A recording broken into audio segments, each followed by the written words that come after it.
Deciding who wins the game on this call. Under review. The call on the field stands. Touchdown.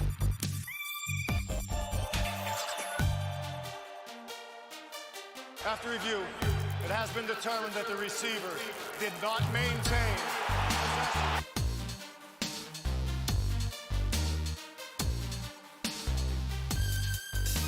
Quarterback's arm is going forward. It is an Oh, man, on a call that is. That's the worst call in the history of all sports.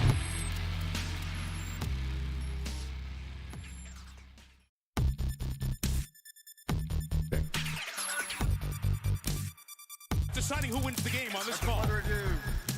The call on the field stands. Touchdown.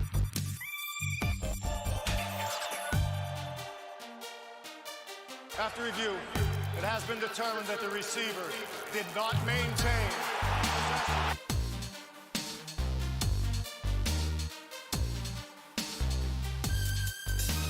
Quarterback's arm is going forward. It is an Oh, man, on a call that is. That's the worst call in the history of all sports.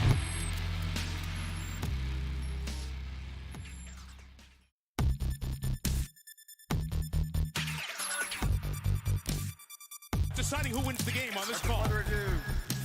The call on the field stands. Touchdown.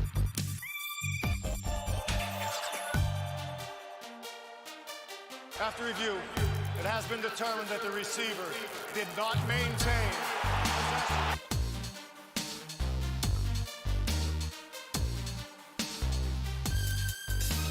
Quarterback's arm is going forward. It is an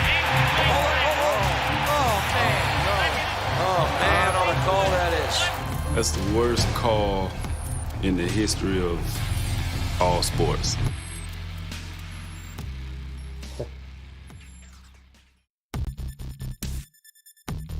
The intro music. deciding who wins the game on this call. Under review. The call on the field stands. Touchdown.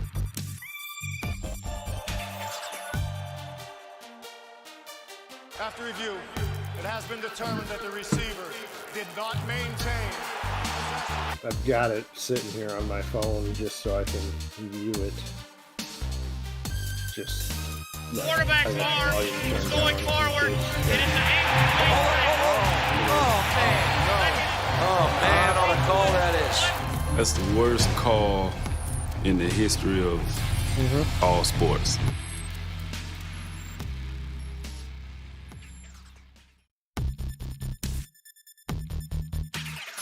Okay, cool. deciding who wins the game on this call. Under review. The call on the field stands. Touchdown.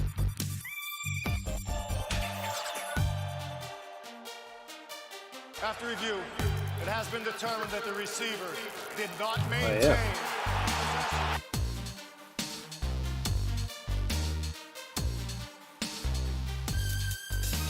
Quarterback's arm is going forward. It is an Sweet. Welcome to another bad call where the refs aren't the only ones who get it wrong. Justin is here, and we got JD over there manning all the technicals for this live video stream, showing off our ugly mugs while we actually talk some football here for a change. It's been a while. Well, for you, I try to talk football every stream. You just get distracted. Well, this is like actual serious like DFS like meat and bones talk. Like so that's what I'm here for. All right, buddy. Well, before we get into this week, then, how'd you do last week? We'll say Sunday main slate. Sunday main slate was pretty good for me.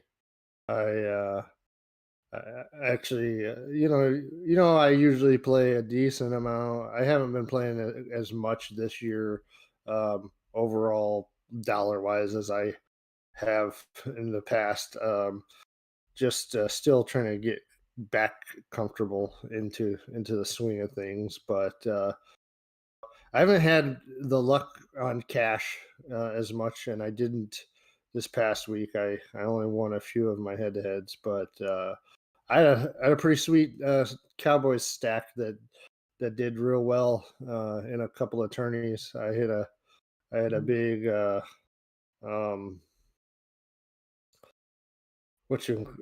multiplier $4 entry, and I finished top 5 in a 150-man tourney, so pretty good. Good for you. I did not have a great day Sunday. I had just too many people that missed out. Those people that I thought were due to go off and didn't, or should have had heavy involvement and didn't. One of the guys I will mention later on when we're actually building our lineups, which we'll do here shortly. So stick around, check that out. So it was a rough day. I made up for it. I want to say it was Monday night. It was having a hard time remembering exactly what day it was because we had a night where the kid would not go to bed, and I think that was the night because I went to put him to bed and I was doing good, and when I came back out, I was down, and then back and forth, and it's, one of those nights. So how are you doing in your season long? So so it's I think in our podcast league I've been getting just shellacked with somebody's highest score every week, feels like. And then my main league I'm 2-2,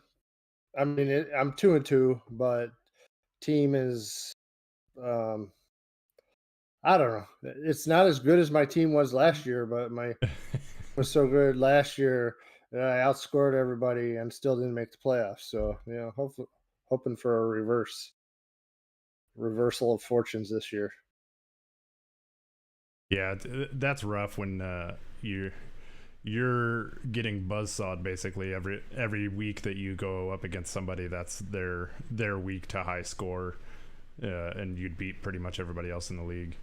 I am having the opposite problem. I've lost basically all of my good players in all of my leagues. Started out with Saquon going down. Well, actually, it started with Marlon Mack going down. Saquon went down. Michael Thomas went down. Chris Carson got hurt. Luckily, he's back. Austin Eckler got hurt. Julio's been hurt. So my season across multiple leagues just went straight down the tubes right away. So what I have left is DFS, which is the wonderful, wonderful thing about daily fantasy sports, is that I can start over, every single week. It's just a matter of whether those guys that I put in my daily fantasy lineups will end up getting hurt, as we've seen far too often already too. So that being said, before we get into actually these daily lineups, let's talk about last night's game, because we're both huge Bear fans. Were you as nervous as I was that entire game? Like the entire game, it was like, okay, they're gonna blow it. When Santos came up to kick the field goal, I was like, yeah, I don't like this. This is really uncomfortable. Where were you at for that? Let's just say I was not nervous the whole game, because I was just pretty much foregone conclusion that they were going to lose. The Bears have never beaten Tom Brady before.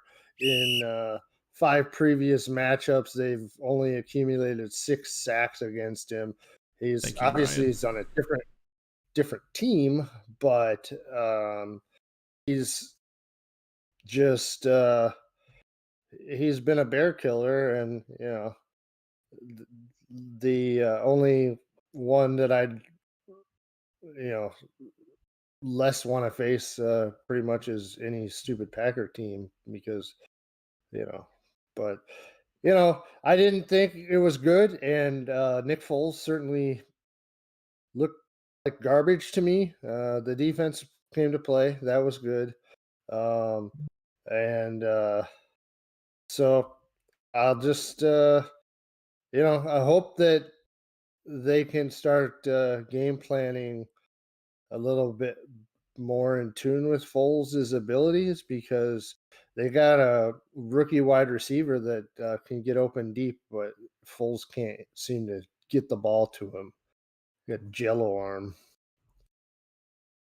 Yeah, I'm not going to get into that debate with you, because our other option is the guy that throws 5 to 10 yards over his receivers' heads on a regular basis. But they ended up winning I'm just the game. saying we don't have a good option. So yeah, no, Tom we ended up Brady winning the is game. our kryptonite, but Nick Foles is the Tom Brady kryptonite.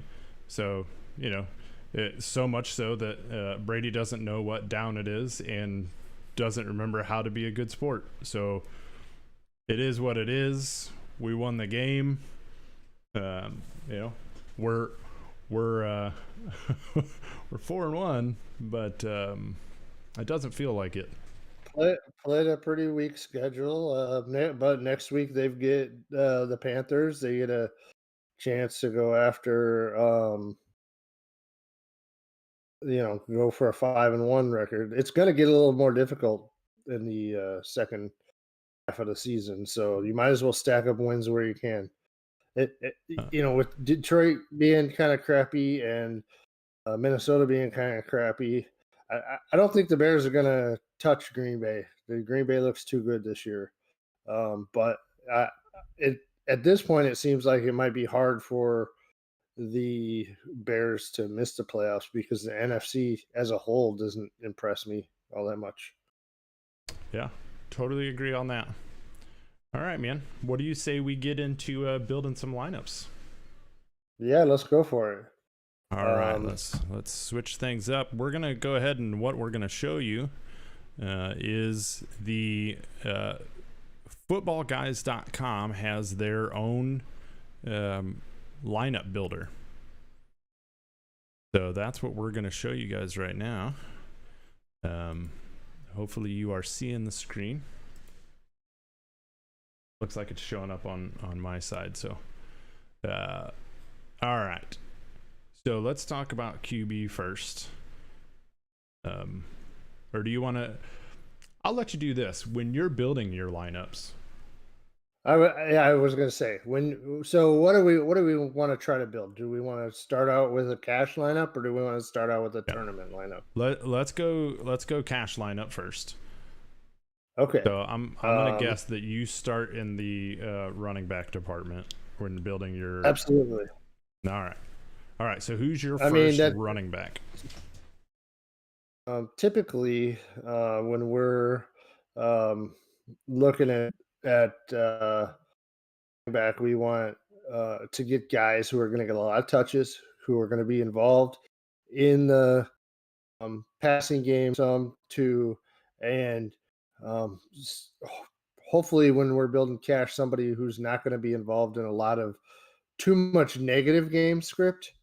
So you're looking for running backs who are favorites on teams that score a lot of points. And there's a handful of running backs that I like this week. But I think that the first guy, I mean, we could go a couple different ways here, but the first guy I would go ahead and grab the guy all the way at the top there in Zeke. All right, so seems like an easy choice. Anytime you can get Zeke in your lineup seems pretty good. They finally have a matchup where you hope that they're not going to be down by 30 points. Like, I just don't see it happening. Yeah. That defense has been horrendous, but I just don't see it happening. Are you concerned at all? He just lost another lineman today for the year. I mean, do you have any concerns? Yeah, it's not ideal. But I mean, they're playing the Giants. The Cowboys are an 8.5 point favorite. When I'm when I'm starting to research for the week, one of the first places that I look is start looking at the game totals, start looking at the implied team totals based on the spread. So the Cowboys have an implied team total of 31, which is the third highest on the main slate, and they're 8.5 point favorites. So you would think that they should be in positive game script. I mean, Cowboys obviously been scoring a lot, but they've also been playing from behind quite a bit. So I don't think that their pace of play is going to slow down all that much, but I do expect to see some positive regression in the touchdown category for Elliott. And I think this is the kind of week that, you know, you got to slide him in there. Yeah, I mean, you certainly hope so. This is something I did not look at today. Do you know how many rushing attempts he has this year? Total rushing attempts? No, I don't. Yeah. All right, I'm gonna pull that up real quick just to throw it out there. I mean, imagine that's pretty low. It's not too bad actually. He's got 70 attempts, so over even yeah. Even with all of the extra passing they've been doing, he's still got 70 attempts. The concern though is that he's got 3 fumbles so far. Yeah. I mean, yeah, that's not good, but so he's averaging 17.5 rushing attempts. He's got a decent amount of target share in that he gets how many targets does he have? Does it show that there too?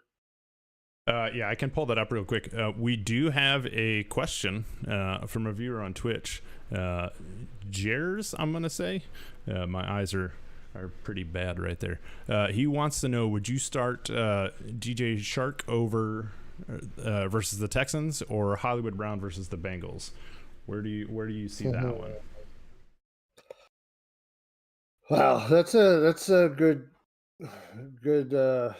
question to have. So Hollywood Brown, to me, I'm assuming obviously this is probably a season long question, but the Brown, so the Ravens have the second highest implied point total on the slate at 31.75. They're a heavy favorite this week.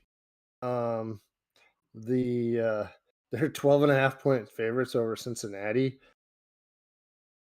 The way they've been playing this year has been kind of a slower pace. Baltimore, I expect them to favor the run more. Conversely, Jacksonville is an underdog to the Texans, and I think that Jacksonville is going to have to throw a little bit more. My choice personally would be DJ Chark. Yeah, that one's an easy one for me. If you look at the offenses and their tendencies, I would 100% be going with Chark versus the Texans at this point in time. The Texans defense is struggling. Chark is the number 1. Brown at best is the number 2 passing option on that team, and that's well behind what they want to do running the ball. And if they learned anything from the Chiefs game, it should be you need to run that ball because you're not a passing team. We also have Jeffrey on Facebook. Thanks to Justin, I drafted Lamb late in the draft. Now with 4 receivers, Thielen, McLaurin, Boyd, and Lamb, you have trouble picking 3. Good problem. Do I dare bench McLaurin this week and roll Thielen, Boyd, and Lamb? Ooh. Okay, so this is a fun one. So you're thinking about benching McLaurin. Here's my one thing that I would say about benching McLaurin is that if you're going to do it, this might be the week to do it because he's got a new QB this week. And you're getting consistency with Thielen, Boyd, and Lamb. I suspect that the Cowboys are going to come out fast this week because they have not been starting good. Boyd, they're going to have to probably play catch up or keep up with the Ravens. And Thielen's their number one target at this point. So I think if you're going to bench McLaurin, this is the week to do it, personally. How about you, Justin? Man, I don't know. I'd probably stay with McLaurin personally, and maybe bench Boyd, honestly, because even through injury and all the other stuff, F1 McLaurin has been pretty much matchup proof. He's getting a huge target share for Washington.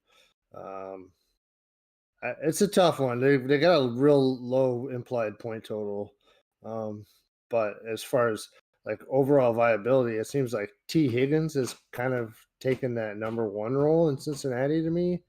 Burrow and him seem to really have a nice connection. So I don't know. Personally, I'd probably go with McLaurin over Boyd, but that's it's a tough one. It's a good problem to have.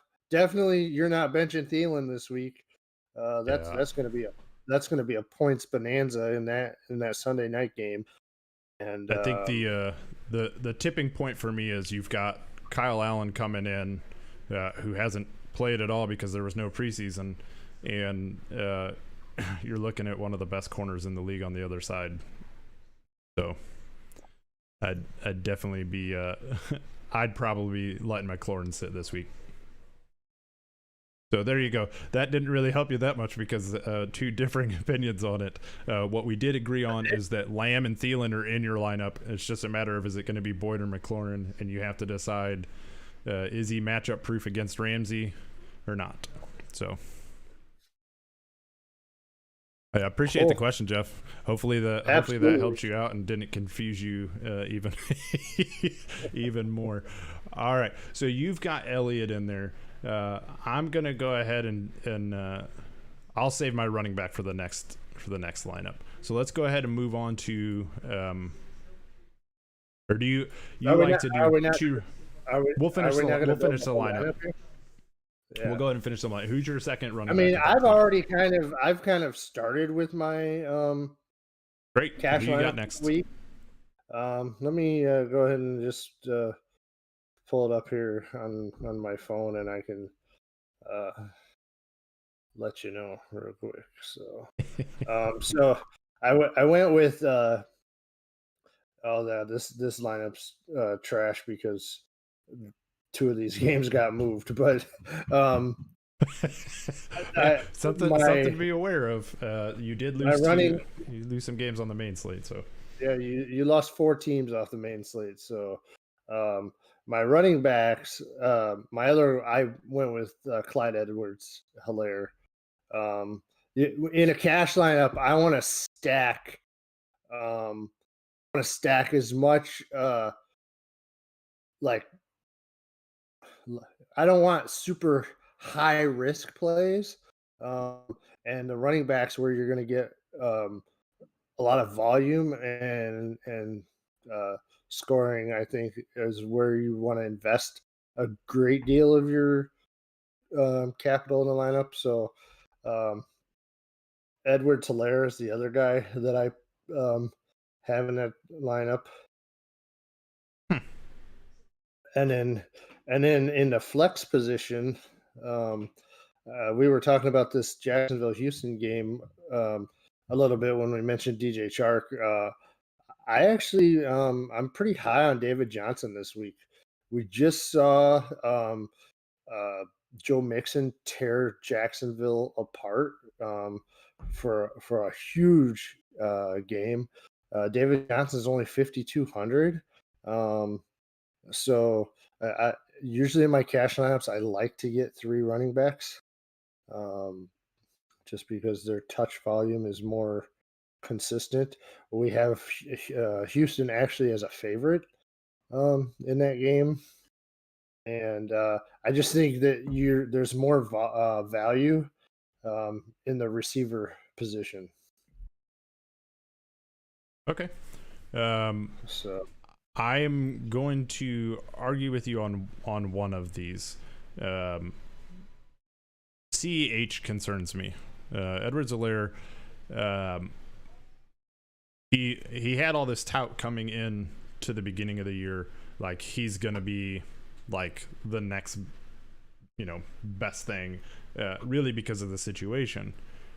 I have concerns with goal line touches and carries, taking away scoring. If you look at the Chiefs' last 4 touchdowns scored inside the 10, can you name them? Because it's Tyreek Hill, it's Mecole Hardman, then Anthony Sherman and Eric Fisher.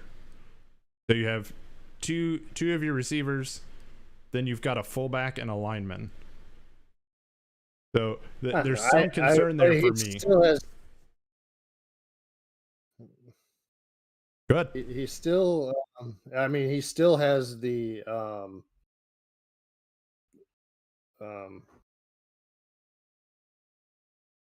he still has the pretty much the bulk of the back carries. He's getting used in the passing game, and he's he's shown some speed, so he's gonna break one here pretty soon, either out of the backfield or from a catch. The Raiders' run D is 30th DVOA and 25th in yards allowed per carry. So he's got a heck of a matchup. The Chiefs are the highest implied total at 33.5 on the week, and just like Elliott, I think is due for some positive regression in the touchdown category. I think CEH is as well. Yeah, and you may be right. He scored 22 points the first week, 13 points the second, 18 in week 3, and then 12 in week 4. And he's only 6,800 this week, which I think for his role, I think he's a great value. Yeah, you're averaging there at 16 points a week, basically. If I did my quick math there, maybe 16 and a half. If that's enough points for 6,800 in your cash lineup, then yeah, he's a good spot. All right, so you filled up your running back and your flex spot. Where are you building next? Okay, I think that probably a guy who is perhaps one of the highest values on this slate is a $3,000 receiver, and I'm gonna butcher his name here. He's Olamide Zaccheaus from the Falcons. I don't know how to say his name. He's that game is I'm actually probably going to be one of my favorite games from a tournament standpoint as well. But sometimes when you're building these lineups, you're going to have to find somebody who is good value, and with Julio, presumably, I don't think Julio is probably going to play this week, if I had to guess. And they're playing the Panthers, who have a bad pass defense. And I think this is where maybe the Falcons' offense gets right a little bit. So I actually like that game because I think it's going to be a high scoring on both sides. But yeah, I targeted this game heavy on my GPP side. So we'll definitely be back to this game when we go into our next lineup. Who are you looking at next? For sure. Let's see. I'm kind of rebuilding here, but the other game, because the Dallas defense is so horrible, there's some value on the other side. I think because of injury and just matchup. I'm not sure if this is a good cash play at this point, but I like Darius Slayton a lot this week for 4,800. Yeah, he is. I will tell you, he is in my GPP side already. The thing is where you're at with you going heavy on your running back. I mean, you have almost 15,000 of your budget in your top two running backs, and then another 5 into your flex spot. You're not going to be able to pay these $6,000 receivers, so you have to find your value somewhere, and you're getting high target for the price. I'd have to pull it up really quick and see exactly where he's at, as far as targets on the year goes, but he seems to have a rapport with Daniel Jones. So I think Darius Slayton at 4,800 makes a great play for cash, because he's got a decent floor, a solid floor in my opinion, and also gives you that high ceiling, just because Dallas defense is terrible. Okay, so initially where I was going to say I was going next was I was going to put Josh Allen in at quarterback. He's just been such a fantastic play. Yeah. But since he's gotten moved off of the slate, go ahead and slot in Dak Prescott. Okay. I think that if we look at his points per game thus far, their implied total, the matchup, they're at home. I'm guessing he's probably not going to put up 50 points again, but I think he's pretty safe floor, and the fact that with what he's doing thus far in fantasy, the fact that he is the 4th highest priced quarterback is a little shocking that he's only the 4th highest priced based on his actual production. Since week 1, he has put up 43.8, 33.5, and 42.3 DraftKings points. He's at almost 1,700 yards. I'd say if you're going to spend the money on QB in a situation where, like you said, you don't have Allen, you don't have Russ, spending 7,400 on Prescott's not a bad play there.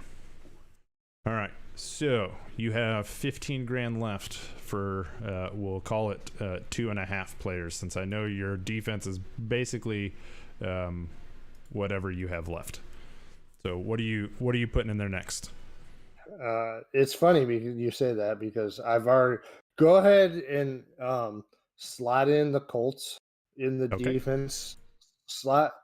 They're just so good. I think that that at 3,300 being the number 1 defense in the NFL, they're underpriced there. So just go ahead and slot them in. If I can't make it work, I'll adjust them around a little bit. Okay. Not a problem. Like I said, I'm rebuilding this, and it'll change from now till Sunday morning. But yeah, these are our early plays. We'll tinker, that's for sure.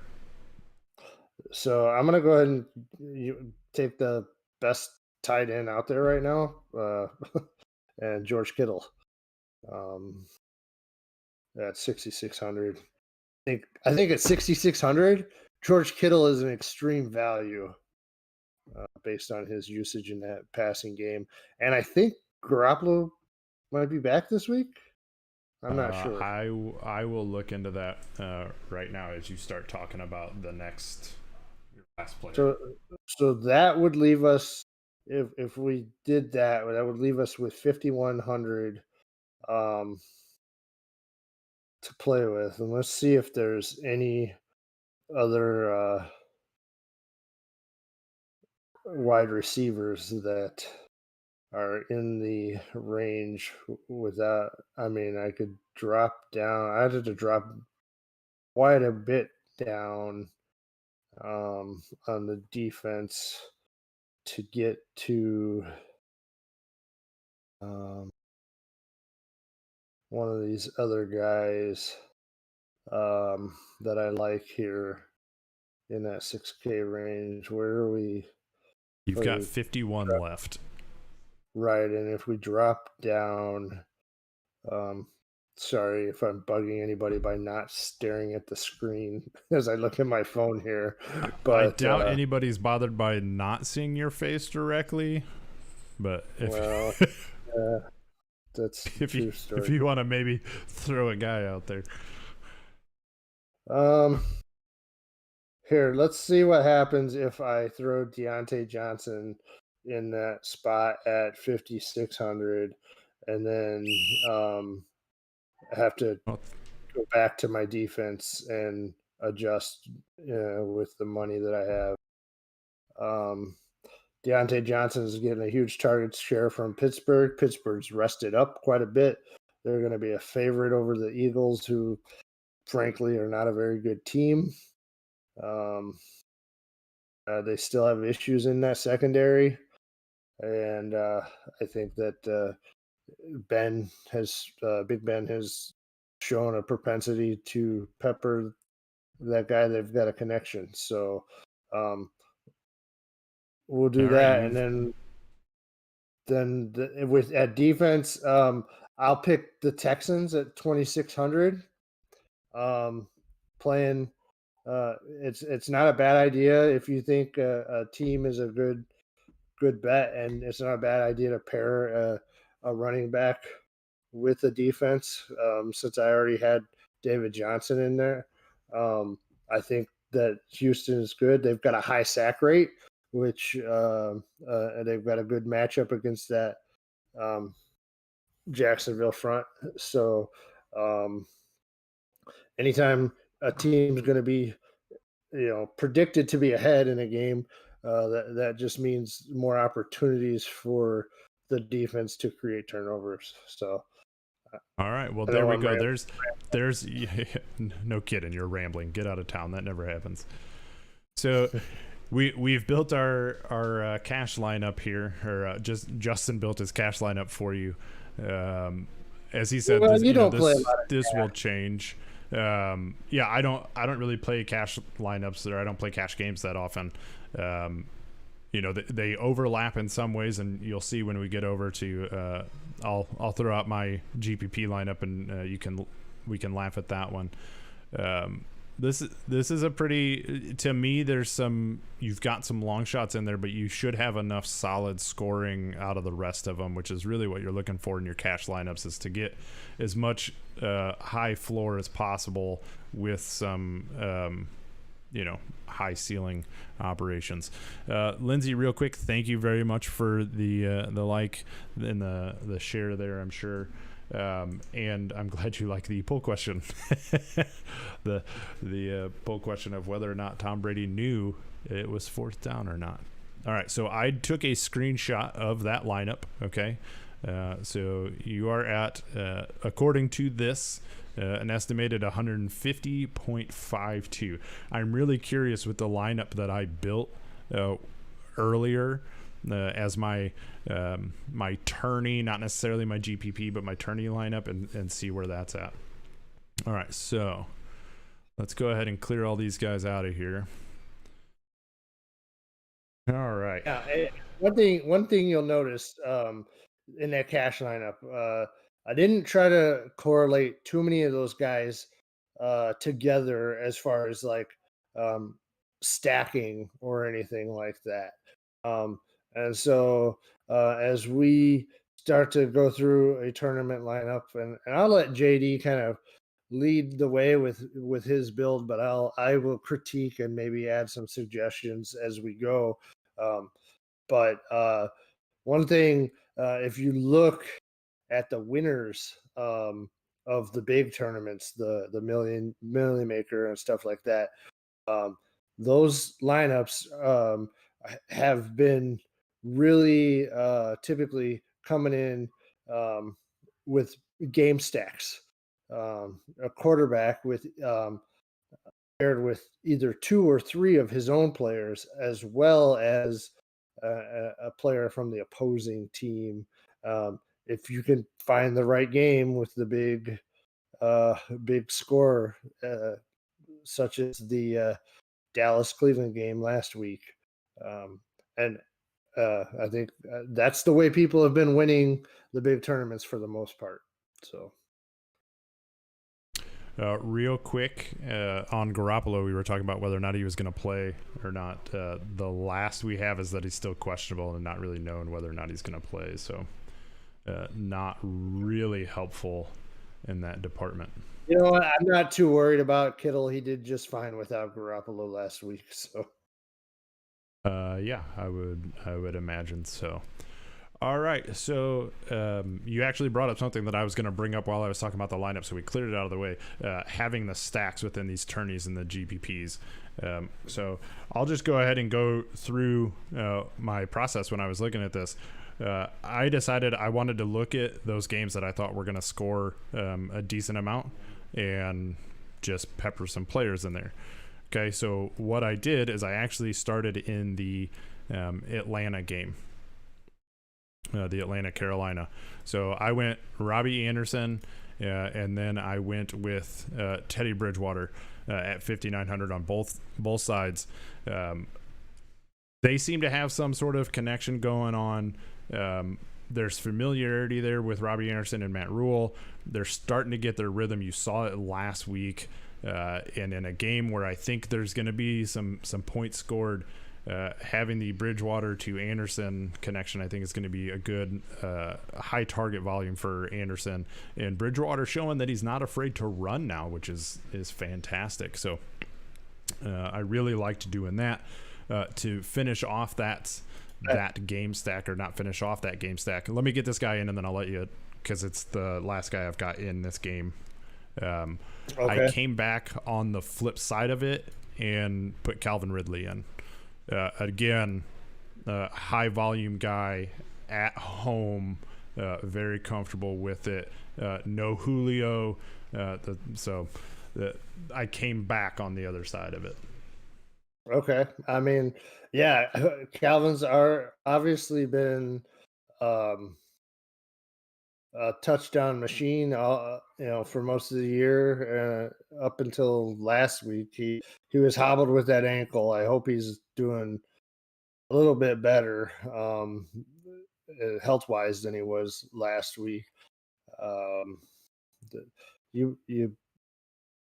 think that Bridgewater and Anderson is going to be a decently popular stack. I don't think it's going to be the most popular stack. I like it. I've been targeting this game. One of the reasons I like this game is because it is the implied total is up over 50. There's six games on the slate that are up over 50, which is indicative of a higher scoring type game. But one of the things that makes me like this even more is their implied totals are only 1 point apart. So it's indicating a close game, which means a back and forth type, which really these two teams could push each other up. Sometimes a high game total with a big spread, you might have one team get way out ahead and then just kind of put it in coast mode and not really do it. But being that they're predicting this game to be a closer game and high scoring, I think it could really go off. One of the recipes for good fantasy games is potent offenses with bad defenses, and I think we kind of have this on both sides of the coin with this game. Yeah, the one concern here with Ridley is that injury. He's dealing with both thigh and knee. He did not, I don't think he finished the game last week, so we'll see what happens with that. But the nice thing is I've got him slated in there at 7,500. I've got plenty of spaces to go from there. I can drop to Cooper real easy, or even Hill or Juju, and I think I'll be okay. I left myself room there. I'll definitely be making a lineup or two with this game in mind, but I'm going to stack it up even more. I probably might add Mike Davis in. He's been playing that like Christian McCaffrey light type role. And even if you want a little bit of variance, I think people are probably they've seen how much Robbie Anderson has been is getting targeted so far, and so from a kind of game theory tournament, it's just you might be able to get a lower ownership on what the hell is his DJ name? Moore.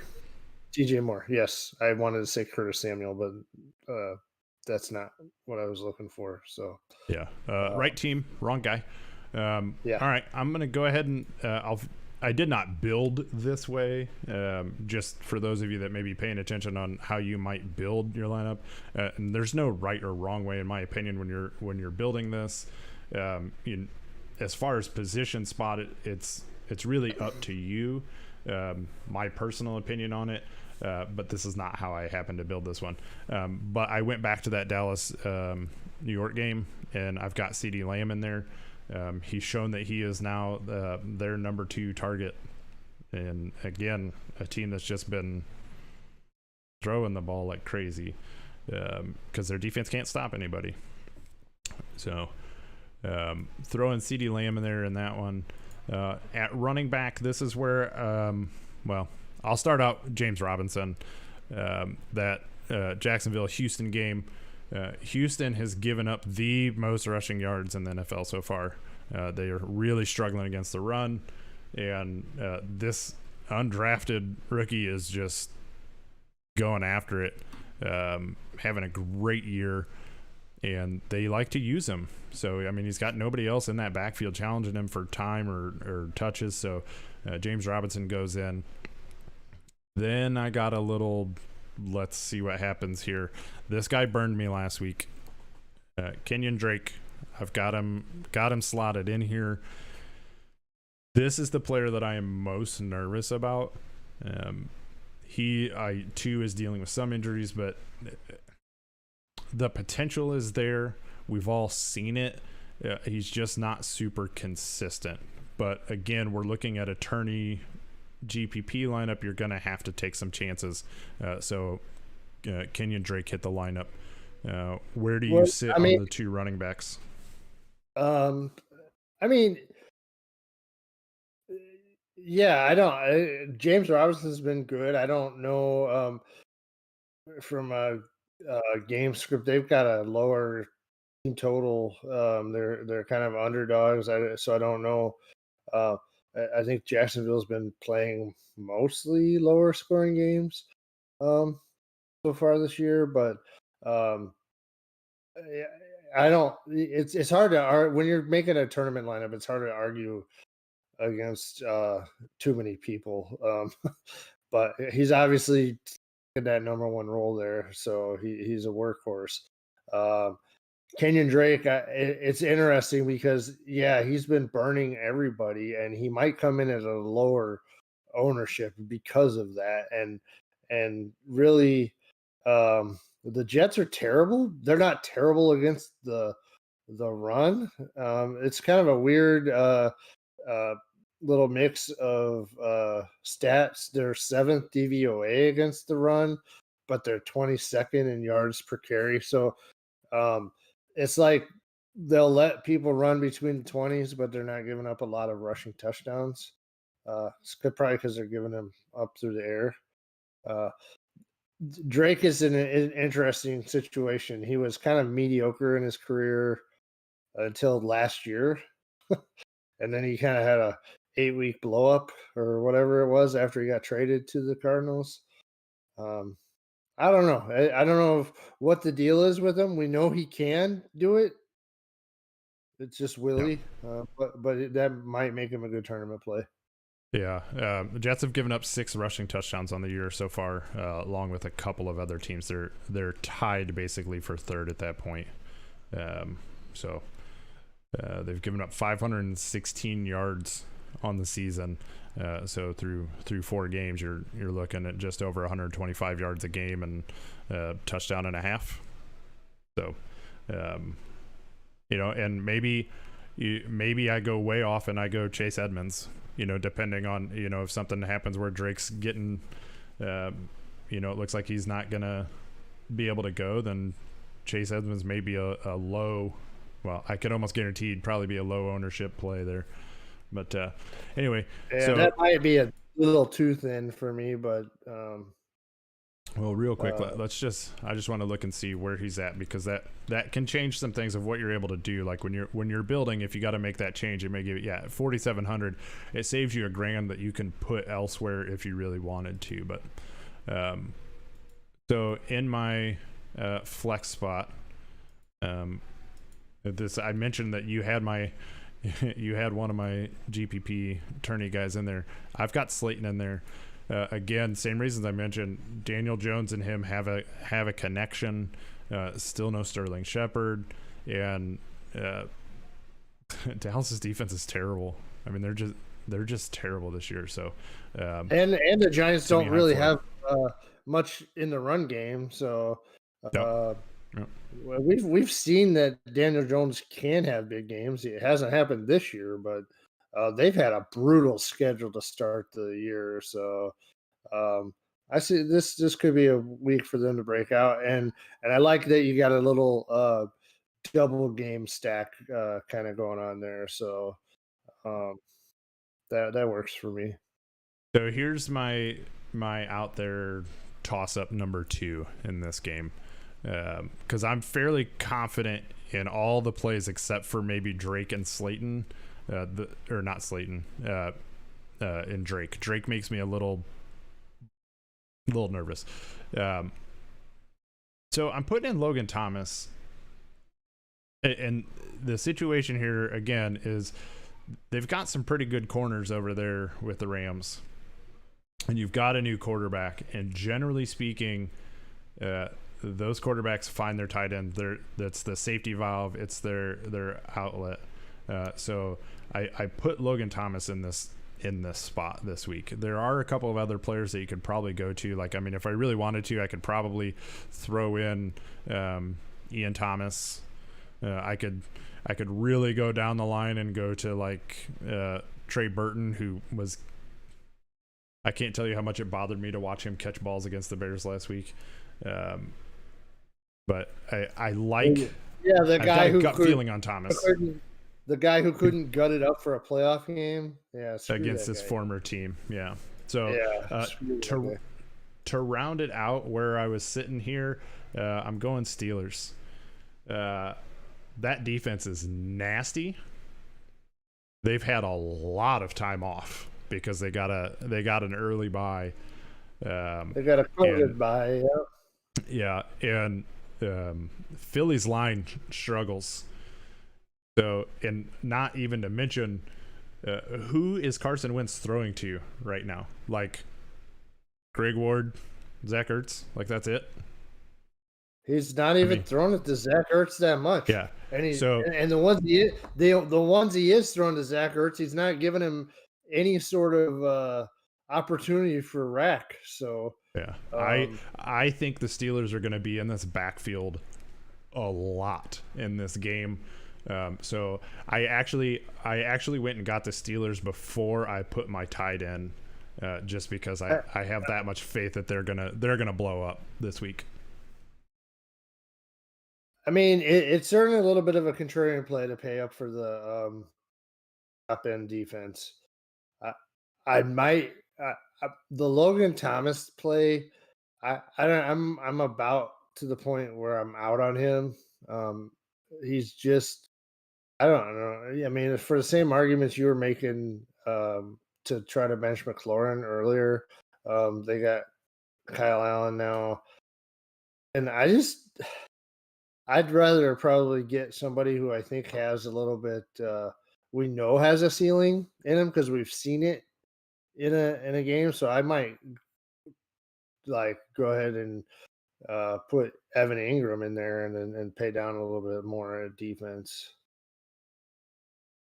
Yeah, and this is where it comes into where you feel that you're guaranteed more points, or where you feel like your higher upside is, I guess. it's a tournament, so I'm looking for a higher upside. I am more confident that I will get more points out of a build where I have Steelers Thomas than where I have Evan Ingram and I have to drop down to, because if I put Evan Ingram, look so at, here, just real quick, look and see what happens if you got to put. I will put Ingram in there. Yeah, I'm gonna put Ingram in. It puts me in the 2,900 range, and so now you're looking Jags, Eagles, Browns, Texans, Washington, Jets. I mean, Dolphins, Panthers, Bengals, Giants, Raiders. That for me, I'm gonna get more of an upside in points personally from having the Steelers D. Logan Thomas, his lowest target total was 4. His lowest target total was 4 last week. Other than that, he's had 8, 9, and 7.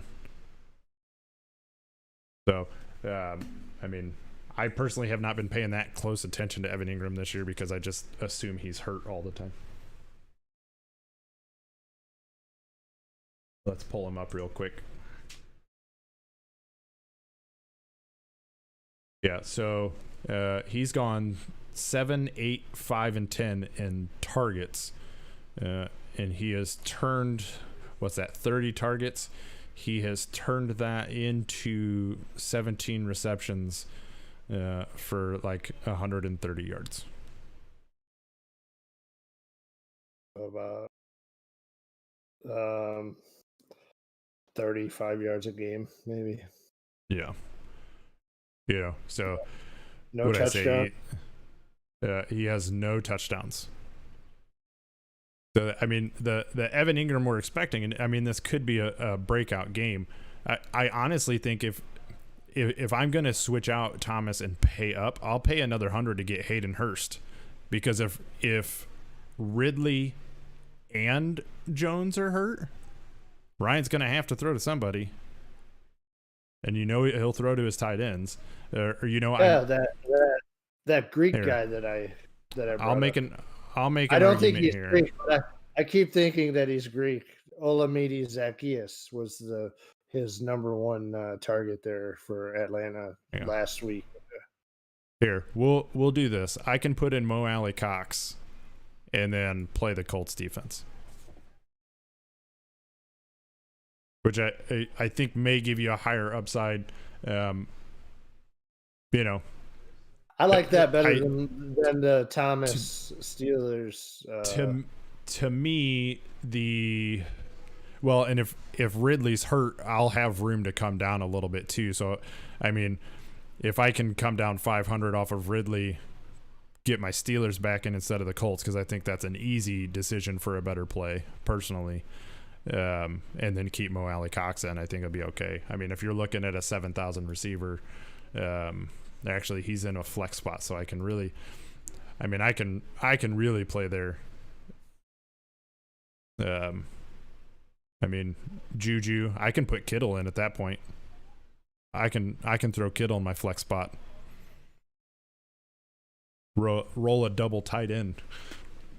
Not always the best option, but I think if Ridley doesn't play, though, I think that game gets a little less desirable. I don't know. Agreed. And you may have to completely pivot. But that's why we build these now, and then Sunday at about 11:30, destroy it and start over. But the projected points here, you got me beat by 22 points on this. Yours was at 150. And I don't know what those. I mean, the projections obviously. I'm looking for a higher floor. Then if you're making a GPP, you're probably looking for a wider range, a higher ceiling, but you're going to have a lower floor.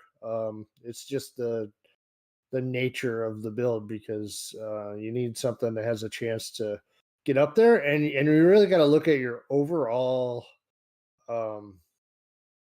I don't know. It's something I've been studying a little bit and trying to figure out as I build GPP lineups. Is you want the points, but then to win, you can't have the same thing as a bunch of other people. It's nearly impossible to win that way. You need to have a somewhat lower average ownership to distinguish your lineup. You still have to have some. Obviously, if it's a solid play, I mean, last year, if you were building a lineup, you had McCaffrey in it, whether you're doing cash or GPP for a portion of the year. You're going to have those guys because you need your high floor guys in there, and then it's your high ceiling, really upside guys that you want. But all right, man. Well, we have done our first lineup, our live lineup build, and we got two start sit questions. Really appreciate that. That makes it a lot of fun. Really, if you have those during the week, feel free to send them to us. We'll gladly give you our opinion. I recommend ignoring us most of the time, but if you get, or at least ignoring me, because whoever I tell you to play is going to get hurt or something. Send us those definitely fun for us to on debate. Twitter. Send them on Twitter. Send them on Facebook. Wherever, we'll pick it up. We'll either we'll probably try to give you an answer quickly, but we'll also discuss it. Hold it for this. We're trying to do a little bit more focused football content in a little bit regular basis. So it was fun. I enjoyed this. You can, if you're still with us, and you can check it out. Our Twitter handles are as follows. I am JD West 22. He is at Justin M West, and you can find us both at Another Bad Call. And that at Another Bad Call goes across Facebook, Twitter, Instagram, Twitch. So hit us up, and we'll gladly feed into it. The more interaction we have, the more fun this will be. And if you liked this, please consider giving us a like, a share, and a subscribe. We would really appreciate it. Until next time, try to avoid making any more bad calls. Take care, everybody. Peace out.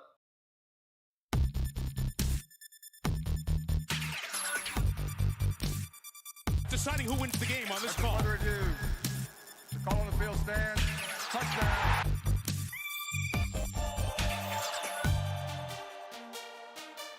After review, it has been determined that the receiver did not maintain possession.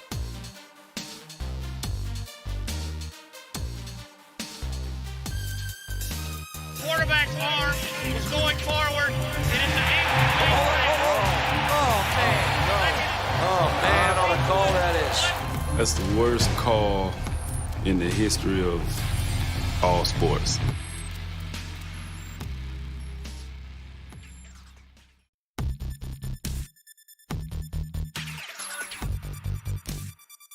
deciding who wins the game on this call. Under review. The call on the field stands. Touchdown.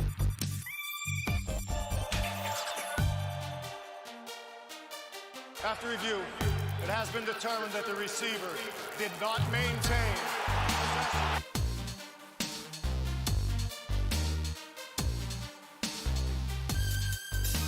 Quarterback's arm was going forward, and it's an Oh, man, on a call that is. That's the worst call in the history of all sports.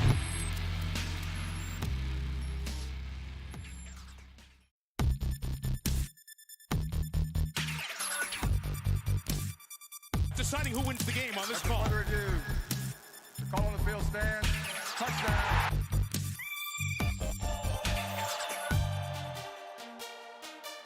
After review, it has been determined that the receiver did not maintain